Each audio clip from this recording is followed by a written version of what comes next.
बिहार इन दिनों विधानसभा चुनाव के कारण देश की राजनीति के केंद्र में है। कमोवेश यहाँ पर भी चुनावी मंचों से वादों, नारों और घोषणाओं के बीच बिहार की आर्थिक दुर्दशा का जिक्र और चिंता बेहद पीछे धकेल गई है।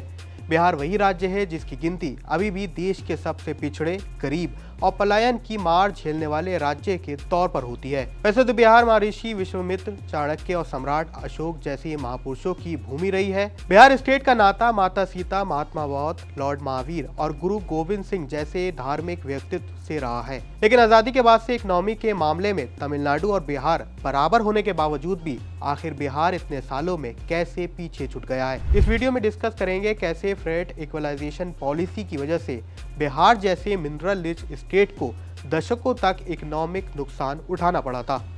सबसे पहले इस पॉलिसी के इतिहास को देखते हैं। आजादी के बाद देश में इकोनॉमिक एक्टिविटीज बढ़ाने के लिए साल 1952 में केंद्र सरकार द्वारा अपनाई गई माल भाड़ा सामान्यकरण नीति की शुरुआत की गई थी। इससे मिनरल्स के सब्सिडाइज ट्रांसपोर्टेशन के माध्यम से पूरे देश में इंडस्ट्रियलाइजेशन को सुविधाजनक बनाना का काम किया गया था। ये 1993 तक लागू हुई। इसका उद्देश्य था कि मिनरल्स के परिवहन लागत यानी ट्रांसपोर्टेशन कॉस्ट में सब्सिडी देकर भारत में कहीं भी कारखाना लगाने को प्रोत्साहित किया जाए। और इसके बाद बिहार में खनन किए गए कोयले की लागत मुंबई के बराबर पहुंची। लेकिन इस पॉलिसी का नुकसान बिहार जैसे उत्तर भारत के राज्यों को उठाना पड़ा, क्योंकि इससे खनन क्षेत्रों के पास उद्योग यानी इंडस्ट्रीज को स्टैब्लिश करने का प्रोत्साहन यानी इंसेंटिव खत्म कर दिए गए।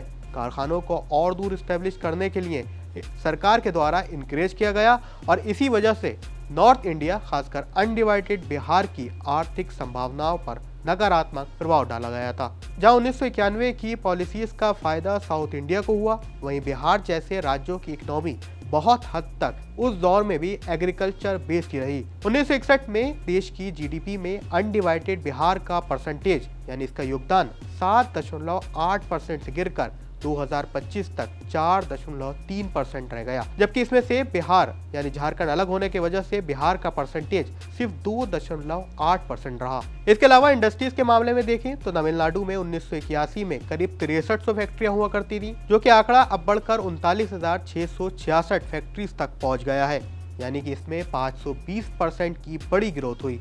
अब बिहार के आंकड़े को देखें तो यहाँ अब तक केवल 3300 फैक्ट्री ही आजादी के बाद लग पाई है, यानी इंडस्ट्रीज और मैन्युफैक्चरिंग में बिहार अभी भी काफी पीछे है। इसके अलावा इंडस्ट्रीज नहीं होने का असर जॉब्स पर भी सीधा पड़ता है। या मैन्युफैक्चरिंग सेक्टर में एम्प्लॉयमेंट का परसेंटेज यानी कुल काम करने वाले लोगों में केवल 5.7% लोग ही मैन्युफैक्चरिंग सेक्टर से जुड़े हैं, जबकि तमिलनाडु में यह आंकड़ा 17% के आसपास है। इसके अलावा बीमारू राज्य का कंसेप्ट भी बिहार से ही शुरू हुआ था। बिहार और उत्तर भारत के कई राज्यों को उस दौरान बीमारू यानी कि देश की इकोनॉमी से पिछड़े राज्य बताए जाते थे। इन राज्यों में भी आज के दौर में भी बिहार की जीडीपी और इकोनॉमिक ग्रोथ सबसे कम है। इसकी बड़ी वजह मैन्युफैक्चरिंग इंडस्ट्रीज को माना जाता है, जो कि अभी भी बिहार से काफ़ी हद तक दूर है।